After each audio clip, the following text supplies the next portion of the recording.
আসসালামু আলাইকুম। আজকে আমি চাল কুমড়ার ঝুরি ভাজি করব। এখানে কিন্তু আমি চাল কুমড়া এত ছোট ছোট করে পাতলা করে কেটে নিয়েছি, ঝুরি ঝুরি করে, সেম আলুর ভাজির মতো, যেভাবে আলুর ভাজি তৈরি করে না ওইভাবে কেটে নিয়েছি। আমি কাটার সময় কিন্তু ক্যামেরাটা অন করতে ভুলে গেছিলাম। আর আমি দেখো, আমি সুন্দরভাবে ঝুরি ঝুরি করে আমি আলুর মতো কেটে নিয়েছি। অন্যভাবে আজকে আমি ভাজিটা তৈরি করব। এখানে পেঁয়াজ আর কাঁচা লঙ্কা, শুধু পেঁয়াজ কাঁচা লঙ্কা দিয়ে শুধু ভাজিটা করব। কাঁচা লঙ্কার পাগাটা নিয়েছি আমি, যে পেকে গেছিলো লঙ্কাটা, কড়াইটা গ্যাসে বসিয়ে দিলাম।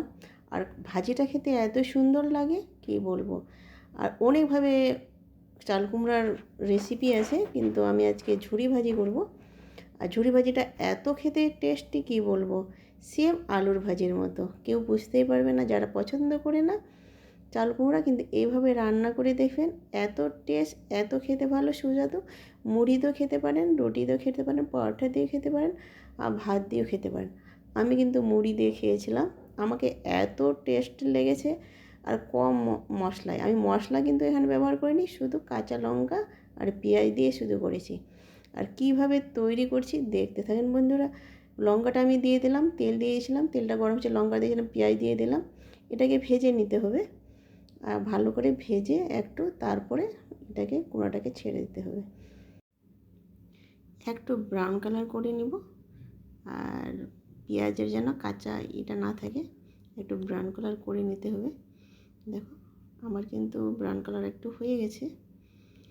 আর এইভাবে রান্না করে দেখবেন, আমার মতো এত টেস্টি লাগে। আমি এখানে হলুদ দিয়ে দিলাম, হলুদ দিয়ে একটু আমি, আর পেঁয়াজটা কিন্তু ব্রাউন কালার হয়ে গেছে। আর এখানে কিন্তু মশলা কোনো অ্যাড করব না, আমি কুমড়োগুলো দিয়ে দিলাম। আর এত আমি ছিঁড়ি ছিঁড়ি করে কেটেছি কী বলবো, আর সেম আলুর ভাজির মতো। আর এইভাবে ভাজিটা তৈরি করলে কিন্তু আমার বাড়িতে কিন্তু সবাই পছন্দ করে। এর আগে আমি একদিন করেছিলাম, খুব পছন্দ করেছিল, ওই জন্য বললাম আজকেও এভাবে ভাজিটা তৈরি করি। আর খেতে কিন্তু ভালো লাগবে, সবাই কিন্তু পছন্দ করবে। আর এমনি কিন্তু শুকনো গরম ভাত দিয়ে কিন্তু খুব সুন্দর লাগে খেতে। আমি কিন্তু মুড়ি দিয়ে খেয়েছিলাম, ভাত দিয়েও খেয়েছিলাম, রুটি দিয়েও খেয়েছিলাম রাত্রে। আমাকে কিন্তু খুব সুন্দর লেগেছে। শুধু আমি একাই খাইনি, বাড়ির সবাই খেয়েছিল। আমার শাশুড়ি আম্মাও খেয়েছিলো, ওইও কিন্তু কুমড়া পছন্দ করে না, কিন্তু এইভাবে রান্না করে কিন্তু ও মানে খেয়েছিল, ভাজিটা পছন্দ করেছিল।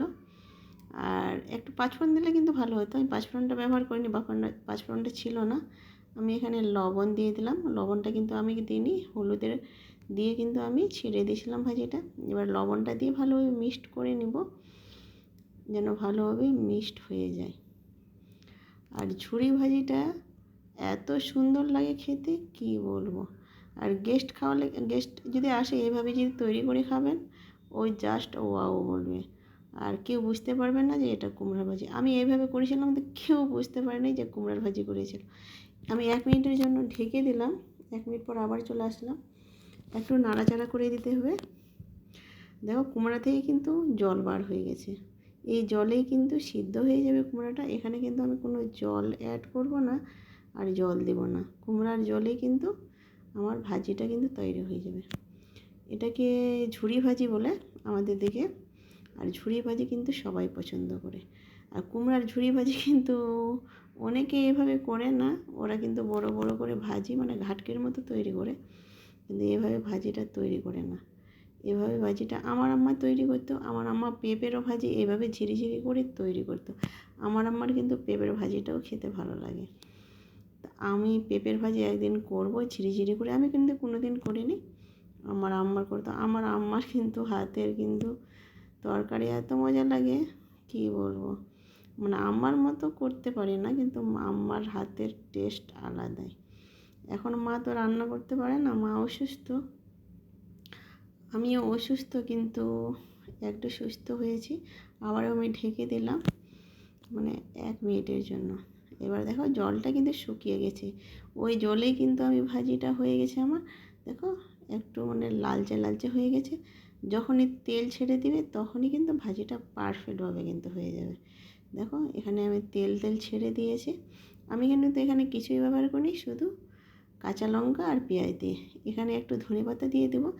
আমি সব জিনিসে ধনেপাতা দিয়ে কিন্তু খেতে ভালো লাগে। আমি ভাজিতে বা মাছে বা মাংসে আমি ধনেপাতাটা দিই, থাকলে দিই, না থাকলে কোনো ব্যাপার না। যেহেতু আমার আছে ওই জন্য আমি ধনেপাতাটা একটু দিয়ে দিলাম। ধনেপাতা দিয়ে কিন্তু ঘ্রাণটা আমাকে খুবই ভালো লাগে খেতে। আর ধনেপাতা সব জিনিসই খেতে ভালো লাগে।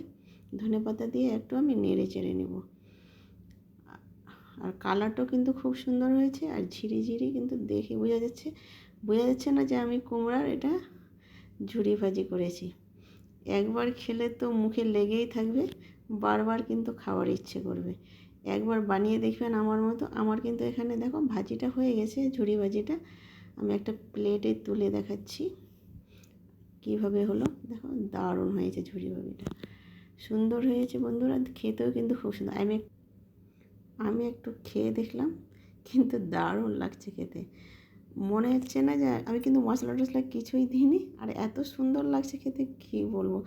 গরম ভাতে কিন্তু একদম জমে যায়। আমি গরম ভাত দিয়ে খেয়েছিলাম। এখানে ভিডিওটা শেষ হলো। আল্লাহ হাফেজ।